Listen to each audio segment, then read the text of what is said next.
Brings us to the next statement, if the front benches would like to swap over quickly.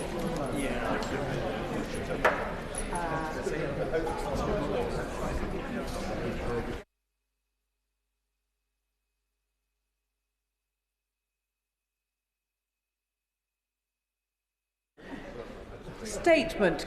Government response to the Covid-19 inquiry, Module 1 report. Pat McFadden. Thank you, Madam Deputy Speaker, and I'd like to make a statement on the Government's response to Module 1 of the Covid inquiry. In July of last year, Baroness Hallett published her report from the first module of the inquiry. It concluded that the UK was not as prepared as it should have been for the pandemic, and that more could and should have been done. And in my statement to the House, immediately following the publication of her report, I committed to responding in full within 6 months. Before I turn to the Government's response, I want to place on record once again my thanks to Baroness Hallett and her team for the work they have done so far in the inquiry. I also want to pay tribute to the families and friends of those who lost loved ones during the pandemic, some of whom are with us in the gallery today. Earlier this week, I visited the National COVID Memorial Wall just across the river from here, and I'm grateful to the friends of the wall who have so lovingly cared for it and maintained it over the past few years. As I said in my statement in July, the Government's first responsibility is to keep the public safe. That's why, since we were elected, we've taken steps to strengthen the UK's resilience.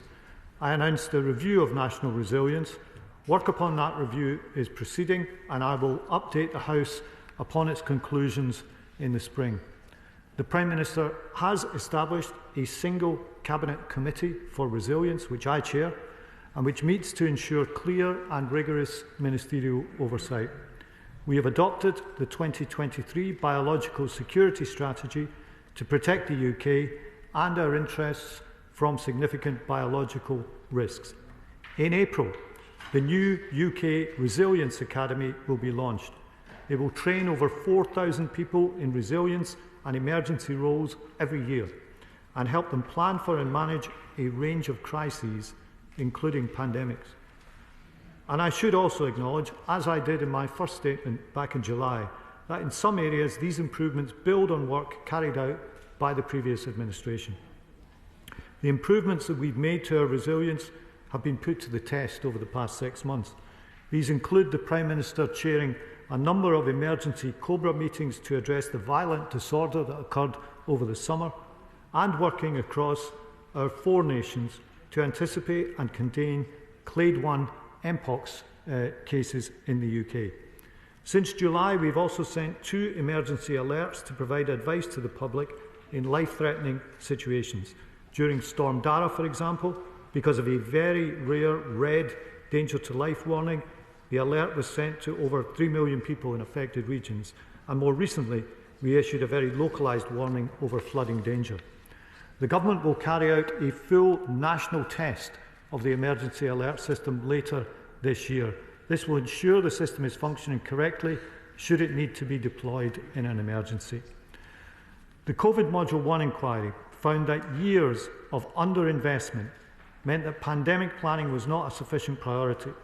Our health services were already suffering and beyond capacity, and there were high levels of illness and health inequalities.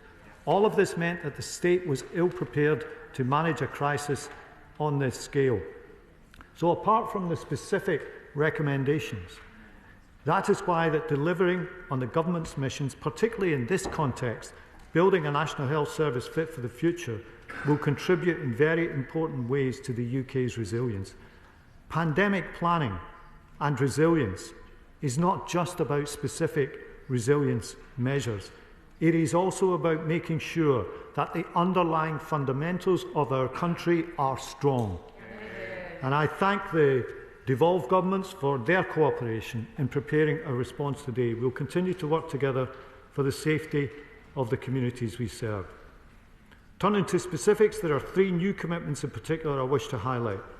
First, the inquiry recommended that the UK Government and the devolved governments should together hold a regular UK-wide pandemic response exercise. We agree. We will be undertaking a full national pandemic response exercise later this year. It will be the first of its kind in nearly a decade. It will test the UK's capabilities, our plans, protocols and procedures in the event of another major pandemic. It will be led by senior ministers. It will involve thousands of participants, run across all regions and nations of the UK, and alongside the Health Secretary, I've written to all Cabinet Ministers to ask for their commitment to full participation. The exercise will take place in the autumn over a number of days. The Government will communicate the findings and the lessons from this exercise as recommended by the Covid-19 inquiry. Second, the inquiry found that the pandemic had a disproportionate impact on vulnerable groups and continues to affect many people in those communities. A new national vulnerability map created by the Cabinet Office with the Office for National Statistics will geographically map population numbers of those who may be vulnerable in a crisis. And it will do this by sharing data including age, disability, ethnicity, or whether someone is receiving care. This map will improve the Government's understanding of the scale and location of disproportionately impacted populations ahead of and during crises and enable targeted local support when required. Third, as the inquiry reminds us, the risks we face are changing more quickly than ever before, and we live in an increasingly volatile world. It therefore recommended a better approach to risk assessment right across the board, which we accept. And today I'm publishing an updated National Risk Register, the public-facing version of the National Security Risk Assessment. It provides businesses, the voluntary and community sectors with the latest information about the risks that they face to support their planning, preparation and response. We will ensure it continues to be updated regularly.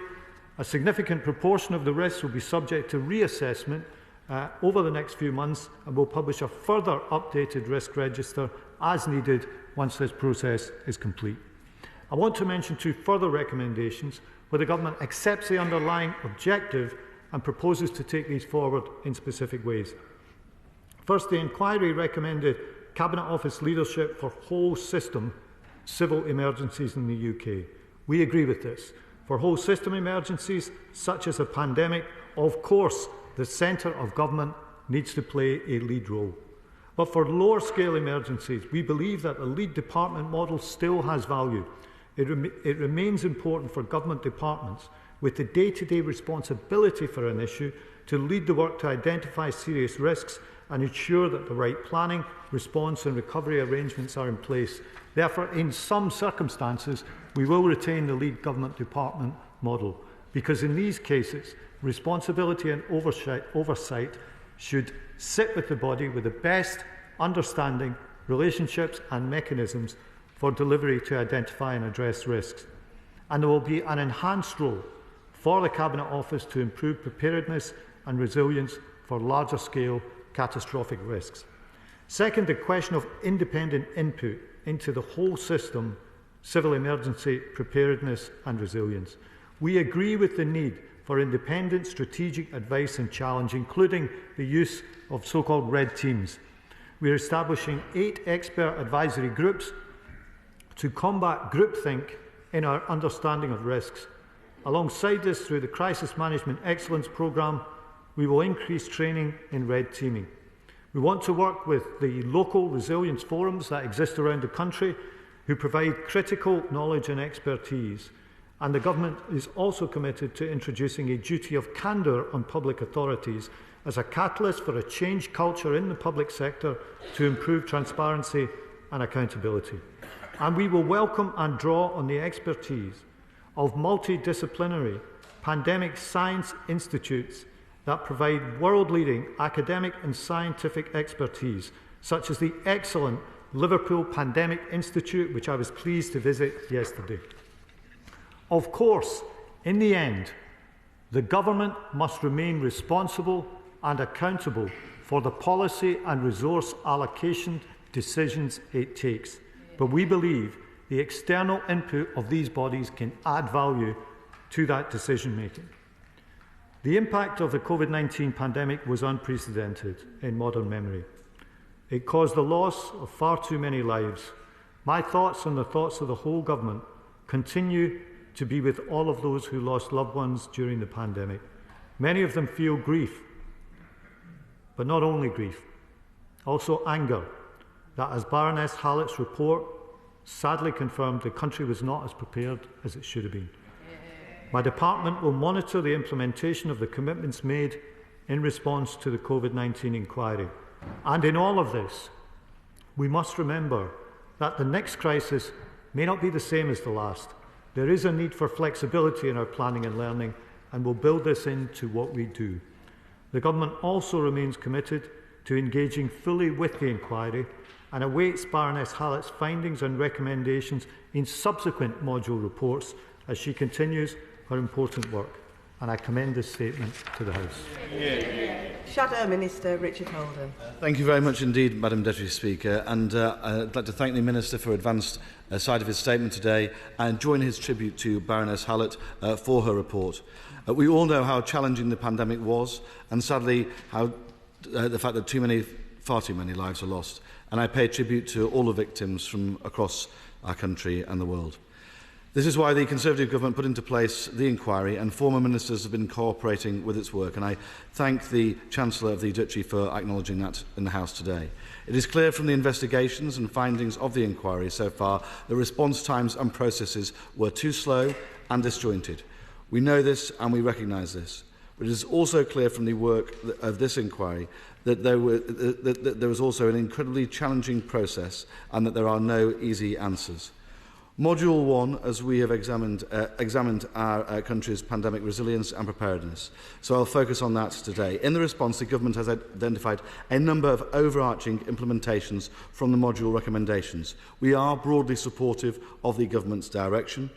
It is, as the inquiry report notes, important to strengthen both cross-governmental communication and data sharing, and also communication and coordination between devolved administrations. And I'm appreciative of the fact that the Government recognises this. I also appreciate that the Government is taking forward the recommendation to ensure that the Cabinet Office has a clearer and stronger role in crisis coordination as well as in resilience coordination. And the Government has clearly signalled its intention to build on the work started under the last Government, who put together the Resilience Directorate within the Cabinet Office, with the goal of ensuring clear accountability and leadership for long-term resilience and crisis planning. And the steps the Government has set out, I hope, will successfully build on that too.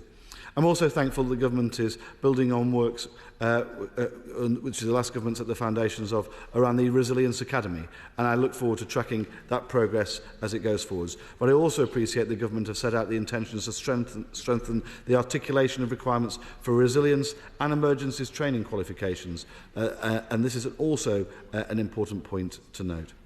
I'm thankful the Government is building on the work we implemented in establishing a new national exercising programme, and appreciate the Government is planning a full pandemic exercise for this year, but also acknowledge that the risks we will face going forwards will be dynamic, and that's an important point that we need to recognise because we do not know what the future will hold.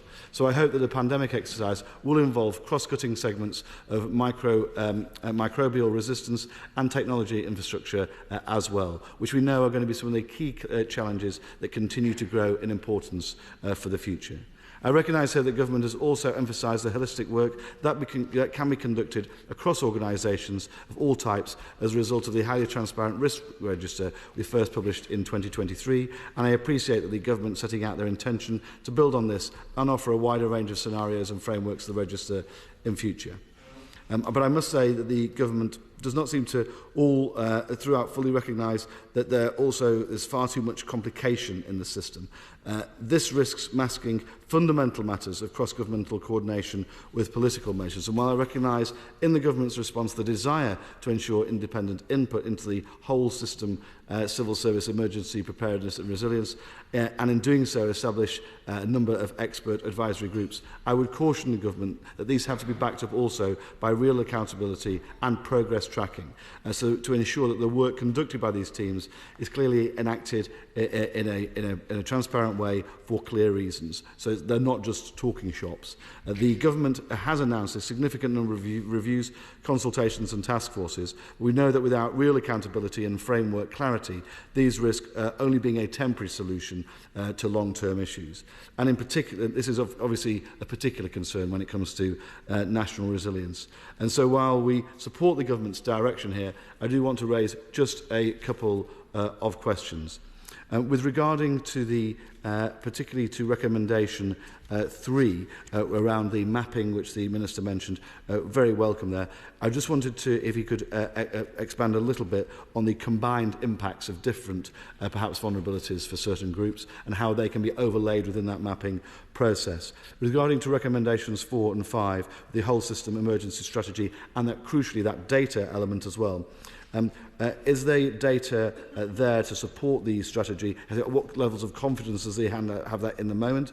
Will he be using the UK Biobank potentially around that? There are obviously critical issues around academic freedom as well, as we're looking into some of these very complex issues with overlapping issues within communities across the country as well.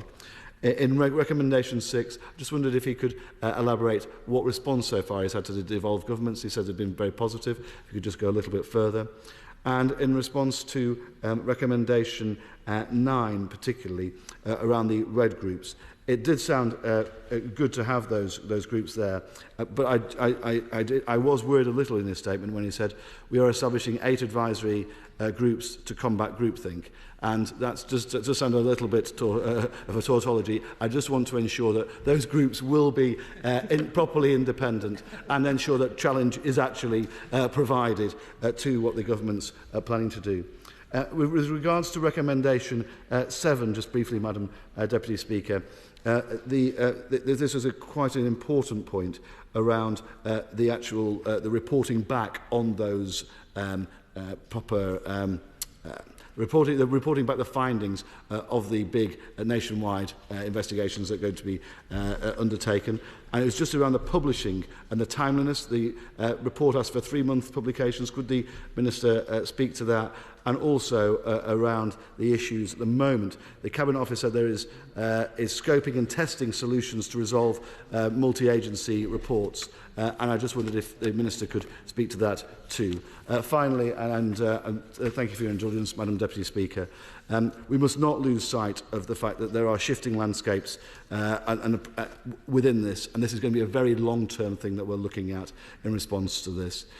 I do want to point out that while I appreciate the government's response today, the government hasn't yet responded to the House of Lords Statutory Inquiry Select Committee report on reforming the process by which public inquiries are conducted from last year, and that's slightly overdue at the moment. So if the Minister could update us on the progress on that, I'd be most grateful, and also ensuring that we've got that tracker in place to ensure that when it comes to issues like this, or the Horizon scandal, or the infected blood scandal, we're always in the right place. Thank you very much, Madam Deputy. Minister. Thank you, Madam Deputy Speaker, and I'm grateful for the honourable gentleman's response and for his broad support for our response to this, including on the Resilience Directorate Academy and the full pandemic exercise. Let me try to turn to the questions that he asked.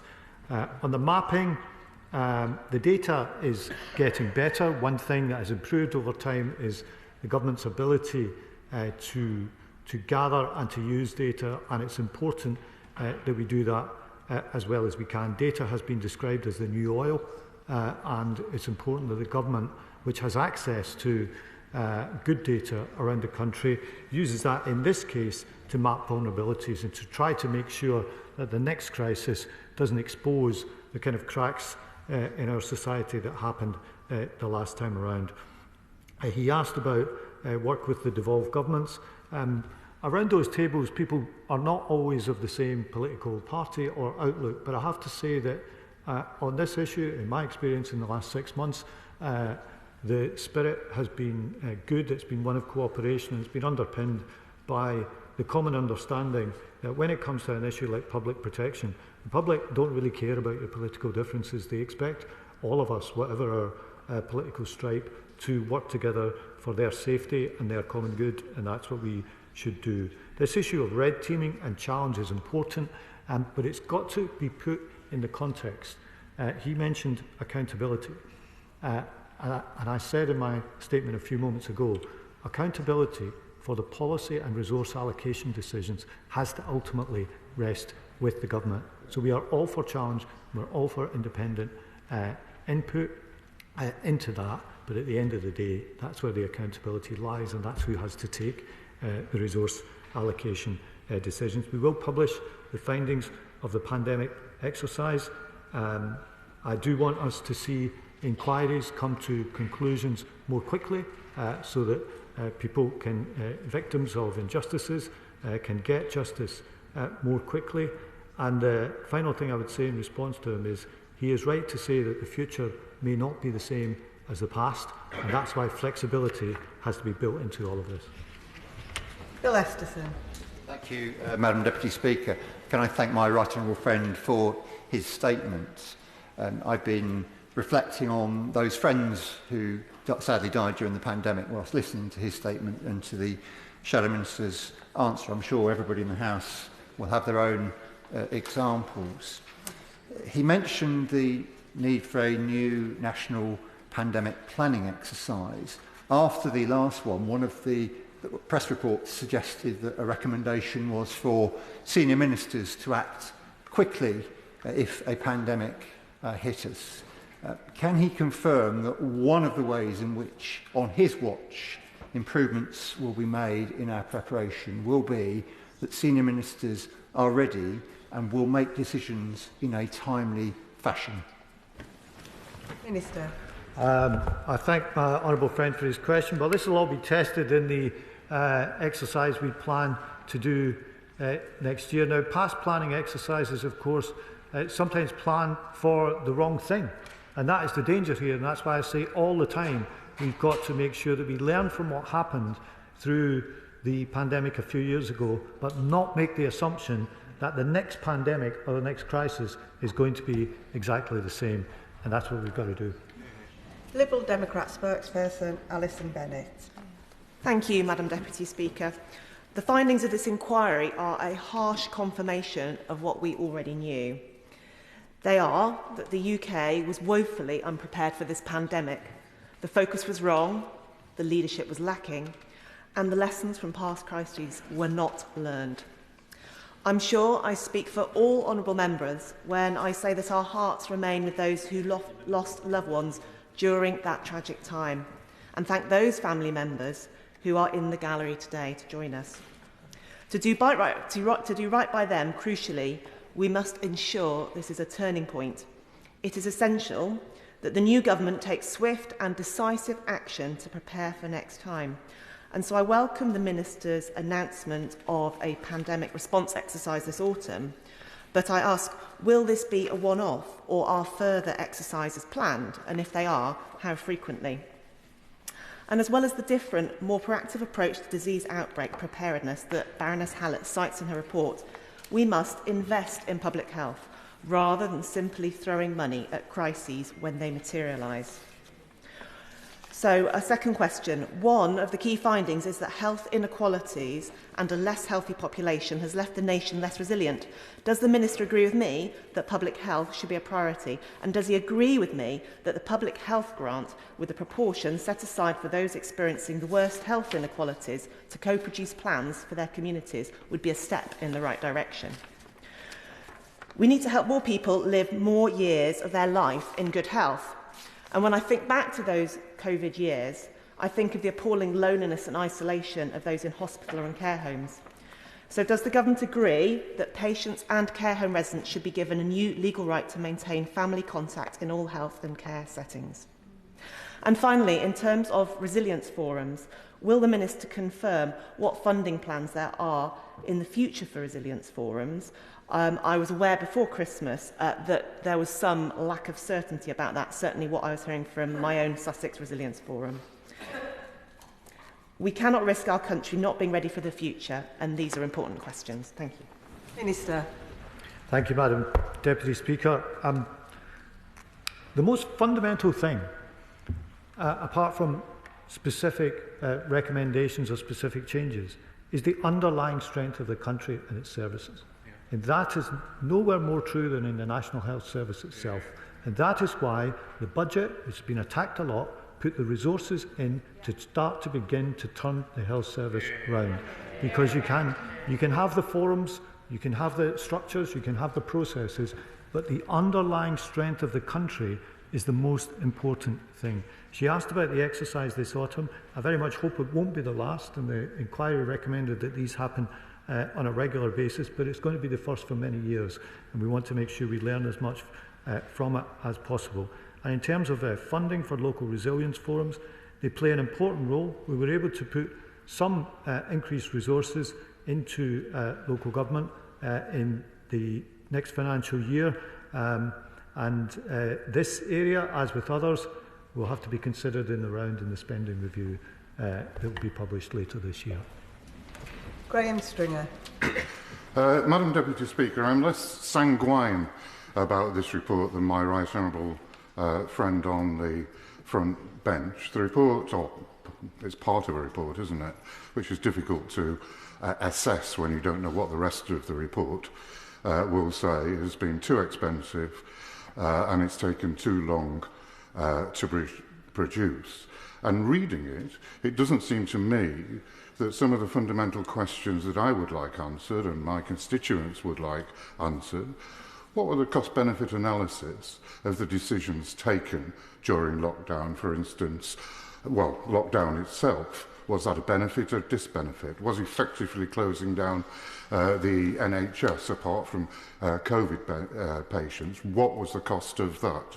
Where did the virus come from? Did it come from China, which most of the evidence seems to indicate? So those questions aren't being answered, and I don't believe setting up a new quango in conjunction with the Cabinet Office that has no experience of service delivery is going to be the answer to any future epidemic, and this report is not answering the questions I would like answered.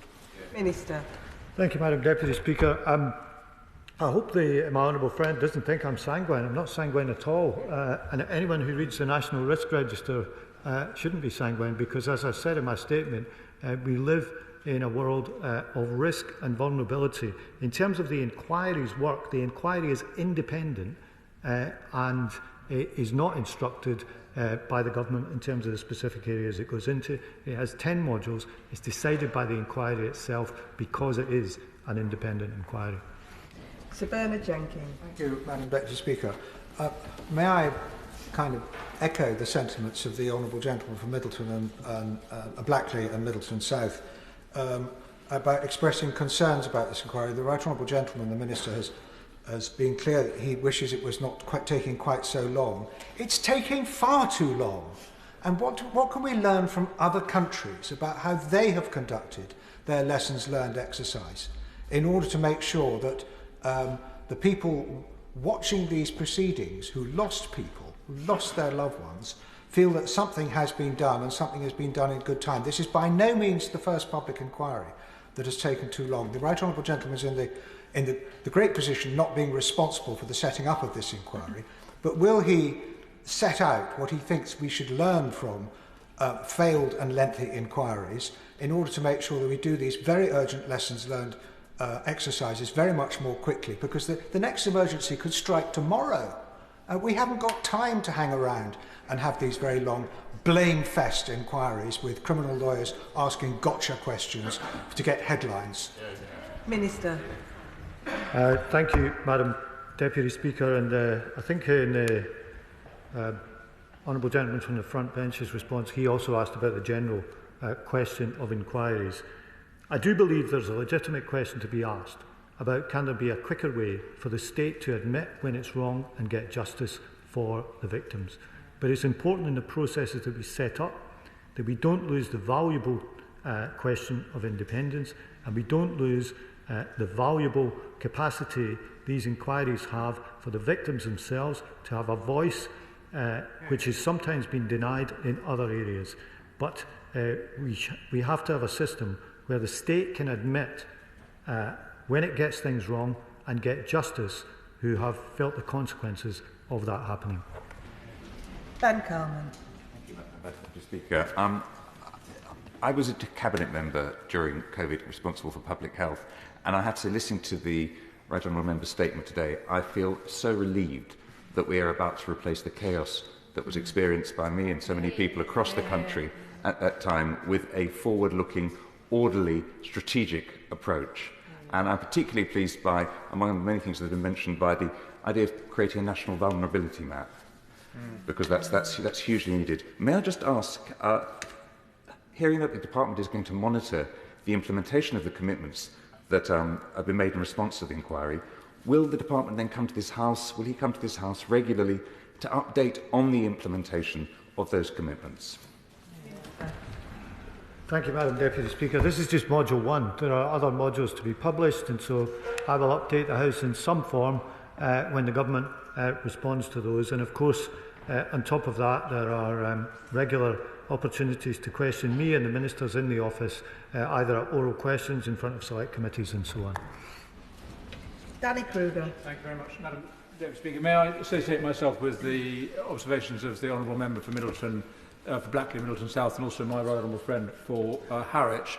The fact is we have an absolute urgent imperative to address the dysfunctions of the British state that were exposed by the COVID inquiry, and I agree with everything that's been said about how bad things were in early 2020. And while I welcome what the Minister is saying about the importance of a stronger centre, a more accountable Cabinet Office, I think that's the right direction to be going in. Does he also recognise that the parts of our society which didn't fail in 2020 were the parts very far from Whitehall, local government, the private sector and our communities themselves? And does he agree with me that while the focus needs to be on improving Whitehall's response, we also need to think about the resilience of local communities and ensuring that they can play their part in the next crisis? Minister.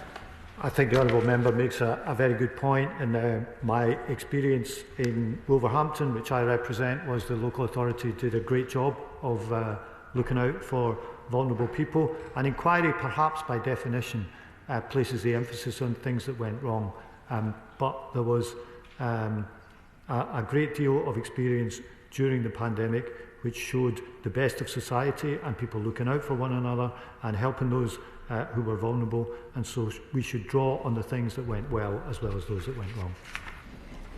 Lizzie Collins. Thank you very much, Madam Deputy Speaker.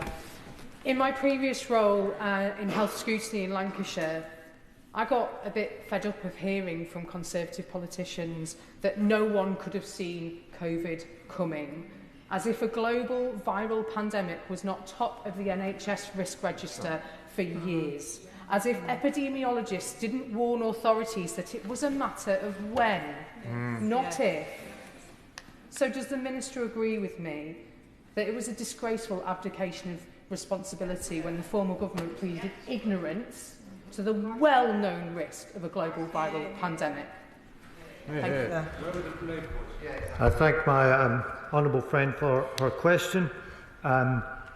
There is a risk in always planning for the wrong thing, and it's a risk that I am very aware of as we try to do this forward-looking exercise. I was encouraged by what I saw yesterday at the Liverpool Pandemic Institute about the scientific expertise that we have in the country, is trying to take the learning from that in the past and make sure that we don't believe the next situation will be the same as the one that we went through several years ago. It might be something similar, but it might also be something very different, which is transmitted differently and creates a whole different series of questions and requirements for the government of the day. John Cooper. Madam Deputy Speaker, thank you.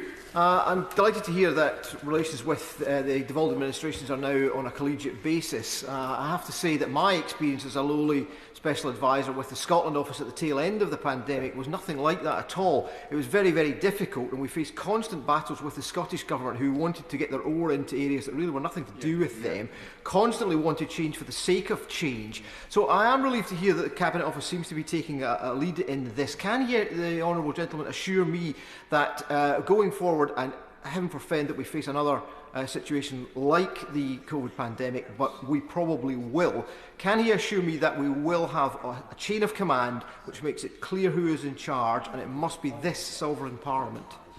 Minister. Madam Deputy Speaker, I said on this issue cooperation was good.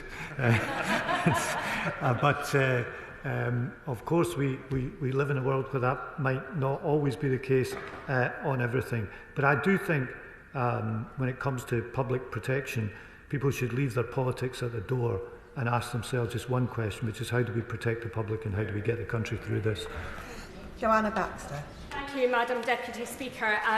I declare an interest as the chair of the all-party parliamentary group on vulnerable groups to pandemics. I welcome my right honourable friend's statement today. One of the most striking conclusions from the COVID inquiry was that it was the most vulnerable people in our society who were the hardest hit, whether that was because they had pre-existing health conditions or because they were on some of the lowest wages in this country. Mm-hmm. Can the Minister tell the House what steps are being taken to ensure that in the event of another incident of this nature, that support reaches the most vulnerable people in our community much more quickly than it did in the previous COVID pandemic? Minister. I thank my honourable friend for her question, and she is right. Cracks in our society were exposed. This did not affect all parts of society equally. We have to learn from that and respond to it. The very concept of having a society should mean that in an emergency we pull together and we try to overcome it together. The map that we are producing will help us somewhat in identifying where those risks are. But as I said in my statement, the most important thing is the underlying strength of the country and its institutions, and in this context, specifically the National Health Service itself. Max Wilkinson. Thank you, Madam Deputy Speaker. In Cheltenham, in Sanford Park, we have an avenue of trees which is planted in honour of the COVID heroes and the many victims that our town suffered during the pandemic. Not far from there is a playground, and that playground was shut, and there is nothing more dystopian for children than seeing the playground that they cherish shut, and children do not often have a voice in these kind of discussions. Can the Secretary of State confirm to me that next time we get to a pandemic, we take a much more reasonable approach to risk as raised in the module, and also that children will have a bigger voice so they don't suffer the mental health problems as a result of pandemics that we know so many of them are? Minister. This is something the inquiry intends to look at in the future, but let's state the obvious. If you were parents of young children in a flat with no outside space, you had a very different experience of the COVID pandemic compared to someone with a nice big garden. That is true, and I totally understand the public health decisions that were taken. But they didn't affect everybody in an equal way, and that is something to ponder for the future. Debbie Abrams. Thank you, Madam Deputy Speaker. And I welcome my right honourable friend's statement today. As a former public health consultant, I looked at in amazement, to be honest, in terms of what happened during the pandemic. So I welcome the fact that it's acknowledged and recognised in this report that exercises Alex and Cygnus were ignored, that contributed to our lack of preparedness, that we had a declining nation's health and exacerbating health inequalities. Another point that was raised within the report, but also in the film The Unequal Pandemic, was the point about the fact that there was such a low awareness around the functions of public health. It was being reinvented at the centre. None of the legislation and regulations around public health protection were known. And I'm talking from directors of public health who've reported that back to me, who went into COBRA meetings where there's a total absence of understanding of basic legislation in this regard. Can my right honourable friend reassure me in terms of the relationship between the centre and local public health teams, which were decimated because there was such a lack of understanding about public health as a whole, but particularly in terms of their health protection role, and that this issue about reinventing the wheel won't happen again? Minister. Thank my honourable friend for her question. I specifically mentioned local resilience forums in my opening statement for a good reason. I think it's really important that we recognise in an emergency the centre and local government and the devolved governments, as I said a moment ago, have to work together in the best interests of the public. And I also endorse what she said, as I've said a few times today, about the importance of the underlying strength of our health system in an emergency like this. Dr. Kieran Mullen. I want to begin by saying that whilst the loss of every single life is of course tragic, and I saw that volunteering myself firsthand, I think it's important to note, despite repeated political attacks at the time suggesting we had the worst death rate in Europe, now when we look at the figures properly, we had actually a lower death rate than countries like Spain and Italy, and we're broadly in line with Europe. I would caution against diminishing the results of a national effort that actually are broadly in line with other countries in a desire to make political attacks on the Conservative Party. But in terms of my question, as exhaustive as the inquiry's proposals to look at things are, I, to my mind, see a big gap, and that relates to the decision-making of MPs, which is, when I've seen all the things it's going to cover, it doesn't seem to cover that. Those of us on the government benches, and equally could be said of those on the opposition benches, were often faced with very difficult votes that were expected to go down to the wire and were asked to make very difficult decisions. And actually, the access of MPs to independent advice, scientific briefing, I don't think was anywhere near like it should have been. If he agrees with me that it isn't part of the current inquiry, can he at least admit that accept a task for the government and the cabinet officers to think how we can better equip MPs with the information they need to make on important votes of that nature? Well, can I thank him for his service to the public during the pandemic, and anybody who worked or volunteered in the NHS or in other ways for what they did. Of course, MPs and government have to have access to the best information they can. But I remind them of something else that I said in my opening statement. In the end, the accountability for policy and resource allocation decisions lies with the government of the day. I don't say that in a partisan way. I think it's important to establish it as an understanding of how we deal with these things in the future. Dr. Scott Arthur. Thank you, Madam Deputy Speaker. I pass the National COVID Memorial Wall every day on my way to this place, and this inquiry is a reminder of what happens when governments get things wrong. I absolutely welcome the announcement of a national pandemic response exercise later this year, but the inquiry has already found that a similar exercise took place in Scotland under the control of the Scottish Government before the pandemic, and it failed to implement the conclusions from that exercise. So can the Minister reassure us that any outcomes from such exercise will be reported to this House and we will have oversight of the implementation of any recommendations? Secondly, I know it's outside the remit of the Minister's statement, but can he give us an update on the recovery of any money lost to through dodgy contracts to the mates of the previous government? Thank you. Minister. I thank my honourable friend. Let me repeat the praise I gave to the volunteers who maintain the COVID Memorial Wall. Honourable members may not be aware, when they look at those red hearts, that over time they fade, and they fade to pink. And the reason that they are kept red is there are a group of volunteers down there overpainting the hearts to make sure that that wall doesn't fade away, and that the memory of the names recorded doesn't fade away. The conclusions of the national pandemic exercise will be reported, and predictions are a dangerous game, but let me make one. There will be things that go wrong. There will be shortfalls that will be exposed.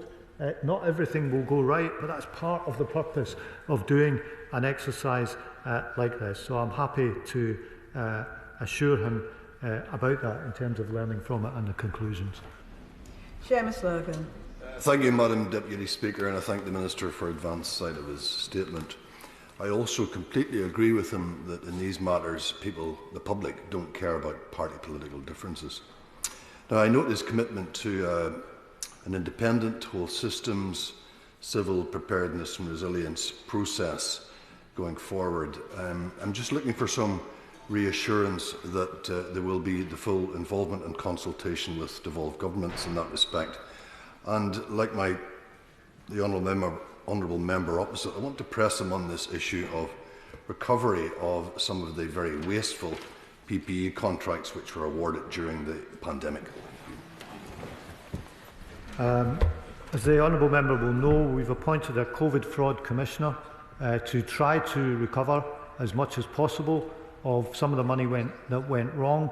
I have not sought to be partisan today, but I do believe that the systems that were in place were wrong, and that there were some abuses and there was significant loss of money. And when we are in a situation where we want value for money for the public, we want to recover as much of that as we possibly can.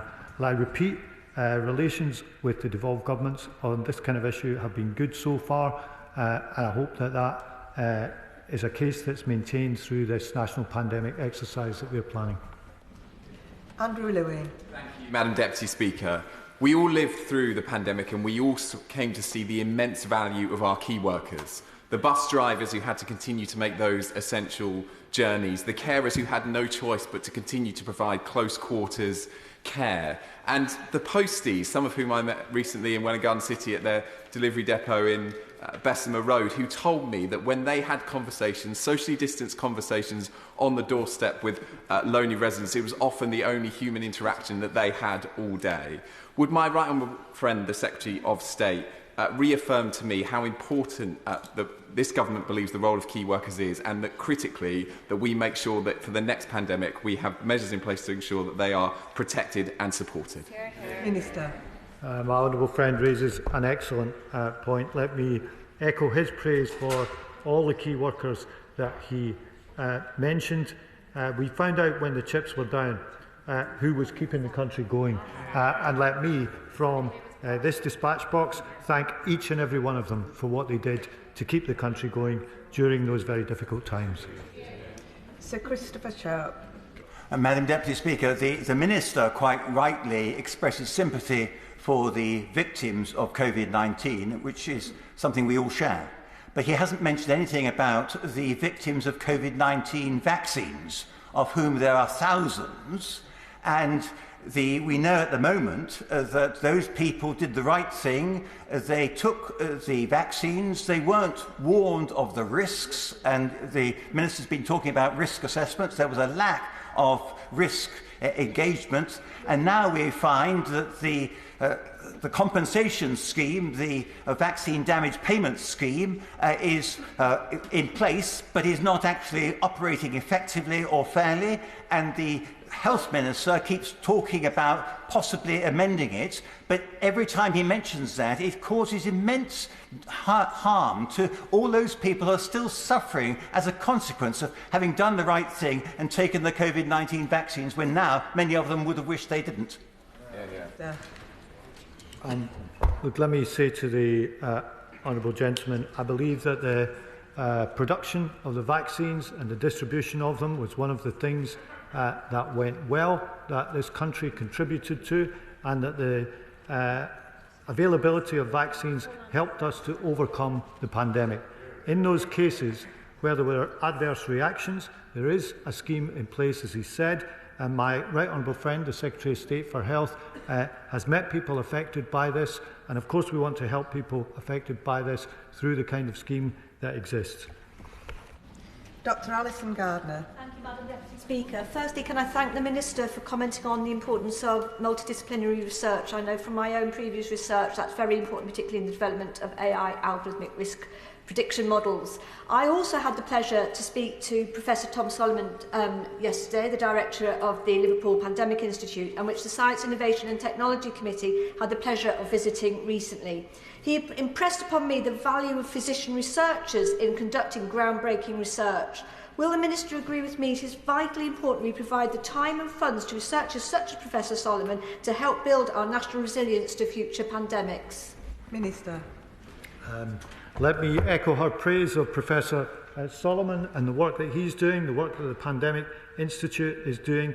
He is absolutely right, and she's right, to underline the value of research. We've said all the way through this statement, the next crisis the country faces may be very different from the last. So it's really important that we use one of the great assets this country has, which is tremendous research institutes and research capability, to scan the horizon as well as we can and be as well prepared as we possibly can. Neil Shastra-Hurst. Thank you very much, Madam Deputy Speaker. And having served on the front line during COVID, I am acutely aware of the sacrifices made by clinicians, patients and their staff.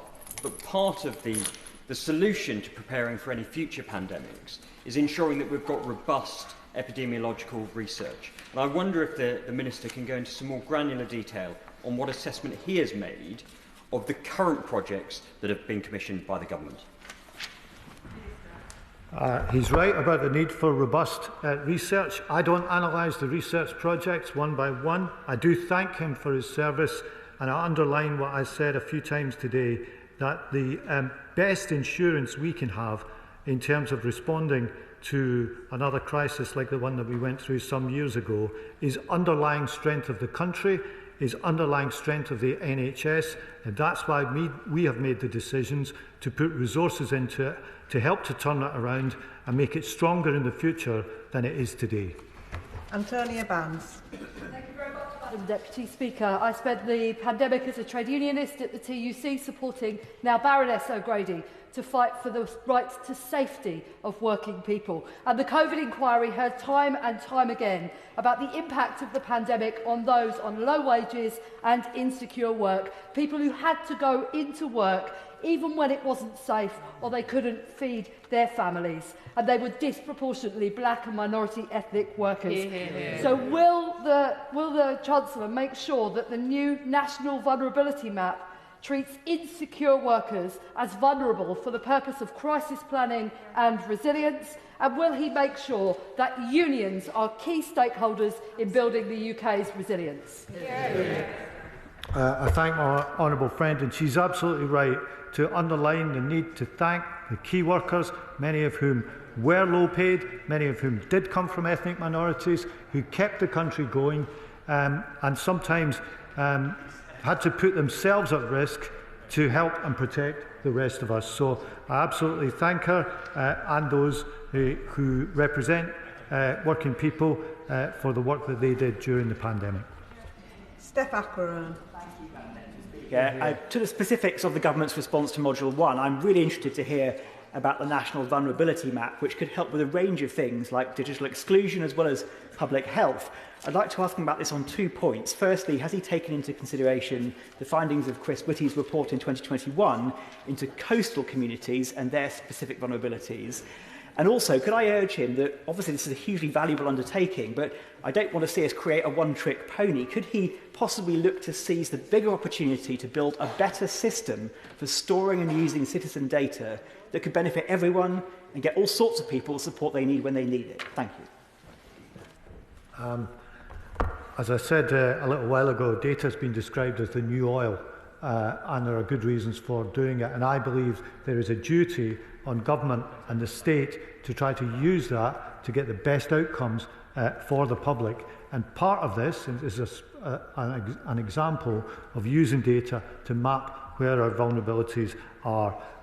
And while I've been praising people for what they did, let me also include Sir Chris Whitty, the Chief Medical Officer, for what he did then and what he continues to do today. The country is very lucky to have him, and I thank him for everything that he does. Helena Dollimore. Madam Deputy Speaker, and I thank my right honourable friend for his statement. It is a source of national shame that our country was so underprepared for the COVID pandemic, and the party opposite need to take their fair share of the responsibility for that. We all worry about where the next pandemic will come from, and can I express my particular concern about the risk posed by dengue fever, which, for those who aren't aware, is a disease spread by mosquitoes. It has been travelling closer and closer to the UK in recent years due to rising temperatures and climate change, and it has most recently been found in Paris. As a Member of Parliament for a constituency on the South Coast, I am particularly worried about the warning that it could be within the UK within years. There is currently no cure for dengue fever, but there is a vaccine going through trials thanks to the international collaboration that our country is part of. So can I ask the Minister what steps the Government is taking to improve our preparedness for the next pandemic, wherever it may come from and however it may be transmitted? I thank her for her question. She's right that one of the risks that we face is mosquito-borne diseases and viruses of various kinds. The UKHSA monitors mosquito-borne diseases so that we've got the most up-to-date information we possibly can. It's a good example of scanning the horizon and understanding that the next crisis you face may not be the same as the last. Richard Tice. Thank you, Madam Deputy Speaker. I agree with other honourable members who've said this inquiry is taking too long, it's costing too much, and in many cases not asking the right questions. The previous pandemic response exercise some 9 years ago, Operation Cygnus, the results of that were so shocking they were kept from this House and the British people. So will the Minister commit that the results of this pandemic exercise later this year will be transmitted totally, openly, with full transparency to this House and the British people? I thank him for his question. Two questions, really. I've said what I said on the speed of the state's admission of when things go wrong. I think we do need to think about that and look at that. In terms of the results, yes, the findings of the exercise will be made public, and let me repeat my prediction of earlier. It will probably show things that have gone wrong and areas where we need to improve. And I think anyone who carries out such an exercise and doesn't expect that is going to face a nasty surprise.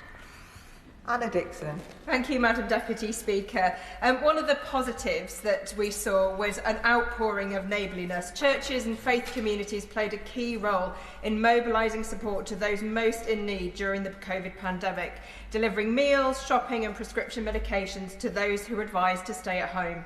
So will the Minister join with me in paying tribute to all those volunteers and assure the House that faith communities and other community organisations will be involved in the local resilience forums, ensuring they're integral to both the resilience planning and incident response?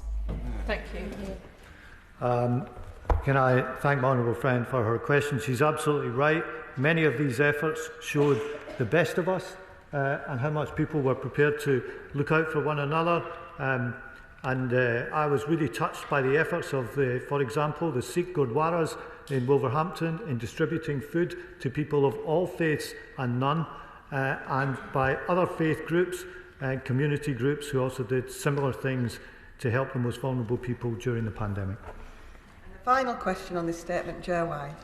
Thank you so much, Deputy Women Speaker. I want to place my respect to all those we have lost, and I give my heart to those who've lost loved ones and have to live their lives without them. In Basildon, I've met many families who have needlessly lost loved ones, and my good friend Pete Armitage, who died on the 6th of April 2020, in hospital, unable to breathe, without his wife by his side, and only 6 of us at his funeral. But I want to take this opportunity to pay tribute to those volunteers who stepped up, who went out without any fear for their own health or their lives, who delivered food, who stood on the vaccination lines, who helped at the local food banks. I want to ensure that we in Parliament never forget those names. I want to pay tribute to them here, and I ask the Ministers to do the same. Yeah. Well, in my final answer of the afternoon, Madam Deputy Speaker, let me just warmly endorse what my honourable friend has just said on both counts. Let us remember all those who lost their lives and give thanks to the many relatives and friends who are keeping those names alive and trying to make sure that we learn the lessons from what happened in the past. And let us praise all the volunteers who help people in any way. It was a very difficult and tough time in this country and in others. But those efforts, that reaching out, that showed the best of us, and we shouldn't forget it. I'll now give a few moments for the front benches to swap over.